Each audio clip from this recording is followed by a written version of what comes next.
All right, let's get into our discussion now. Bike riding is a good source of exercise necessary for the body. But bicycle riders have always had the problem of safe parking spaces, especially for a city like Lagos. It's for this reason that a non-governmental organization, Rethinking Cities, is ensuring that this is done. Now, they have partnered with the Ikeja City Mall to create a safe parking space for bicycle riders within their premises. Joining us now to discuss this is Deji Akikbelu of Rethinking Cities. Deji, good morning. Morning. Nice to see you. Nice to have you. Now, Thank you for having me. Lagos, the way it is, has been on with all of the, the glamour and all the sides and all the buzzing of Lagos, and thinking that there has to be a place for bikes, either bicycles and all of that. I'm not sure so many Lagosians think in that regard. Talk to me now why the concept of rethinking cities, and in that rethinking, put somewhere in there the idea of bikes. Yeah, so it's very important that we start, like you have as a topic, we're defining our transportation. For a city like Lagos, it is very important that we start looking at non-motorized transportation for environmental reasons.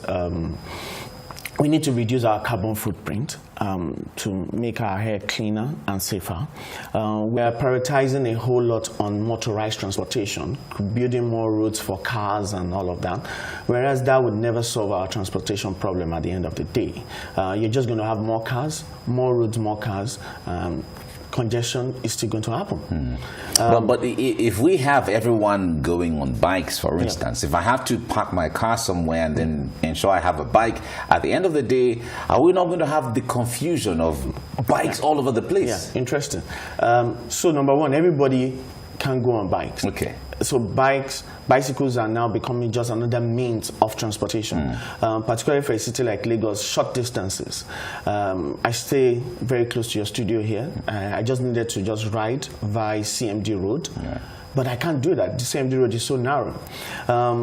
For a short distance, you find people who live around estates, who have banks around their house, they hop into their car and they ride to the bank, a mall close by. It shouldn't be. Instead, those are first mile, short distances that people should be able to use just a bicycle. Now, is this for convenience sake, or for environmental reasons, or for exercise reasons, or what is environmental? Really? So you mentioned all the reasons. Oh, okay. Environmental concerns. I was just trying to look at. Environmental concerns are quite high. Okay. Our carbon footprint is increasing on a daily basis, and we have to find a way of cutting down on that. And we begin to look at non-motorized transportation.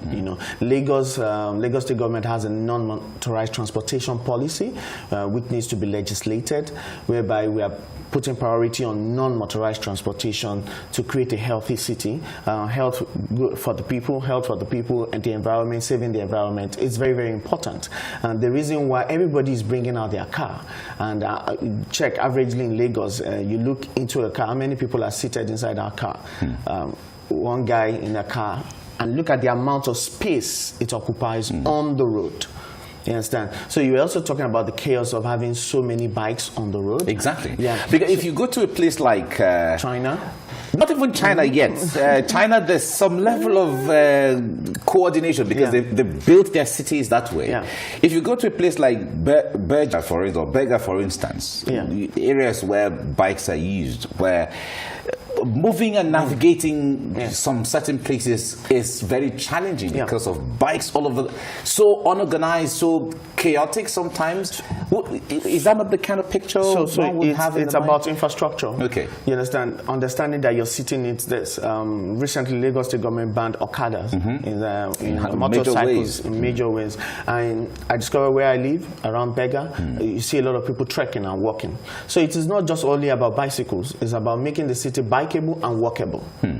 So it's not just a campaign about bicycles, but also creating a city that is walkable. So the pedestrian walkway that was created some years when Berger was being reconstructed is definitely inadequate. You need to see the mass movement of people, you know. So this thing is about infrastructure, providing the right infrastructure, putting it in place for the people who need it, making the city walkable and bikeable. So you creating that space. It's about the realignment of our roads. You know, when Allen Roundabout was being redesigned, we had advocated that, okay, good consideration should be given to people who cycle.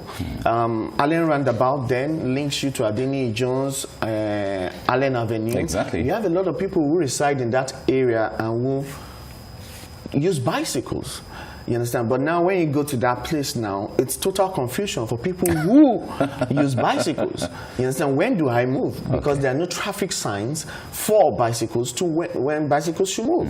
So it is about us providing the right infrastructure. So is it like building Lagos and rethinking Lagos now? Is it like being like China? I remember the song, there are 9 million bicycles in Beijing. Yeah. You know, is it 9 million or 12 million? I can't remember. Are we going to become like China now? No. So there is a model that is being encouraged now, whereby it's called bicycle sharing. Okay. So the idea is not for you to own a bicycle, but for you to share a bicycle. Okay. And there's a group of young people who are already doing that in some of our universities. I think in Lasso.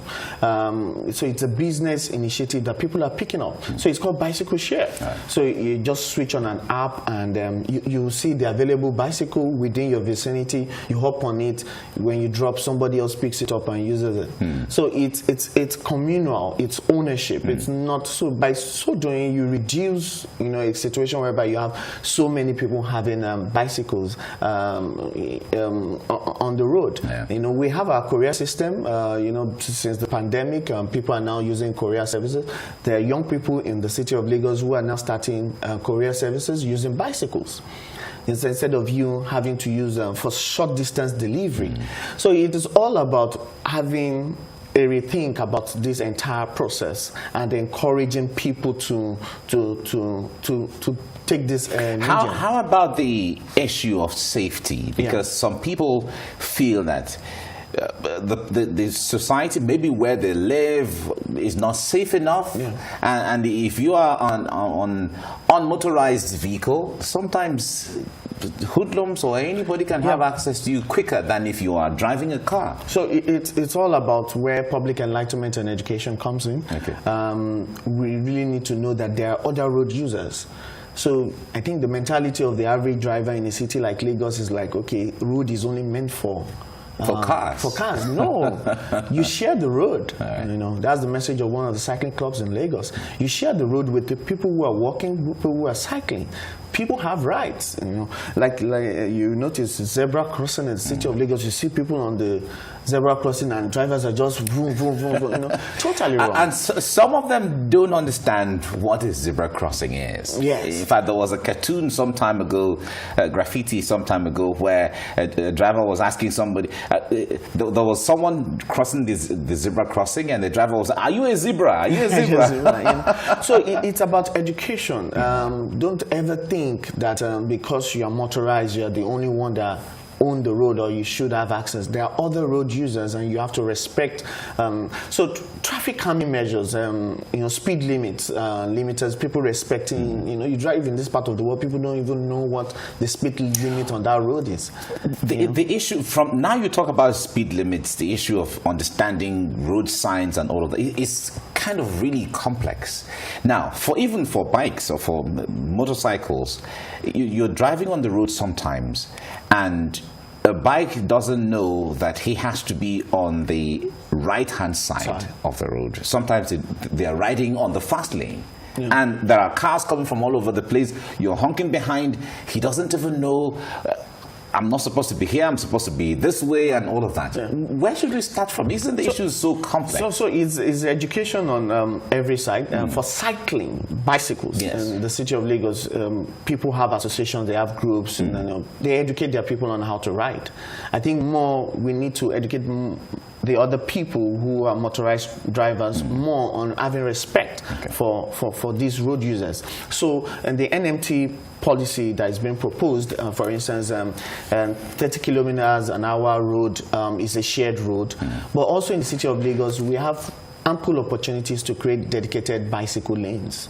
it's all about redesign, it's all about realignment. How challenging do you think that is going to be when it comes to, you use the word redesigning? Yeah. Because the point there is, design, in fact, trying to craft out or create room for BRT lanes. You saw how challenging it was, but somehow we have that we did now. We did it. And everybody's trying to manage the small space because it was the road that was there before, that it is from there that BRT lanes were created.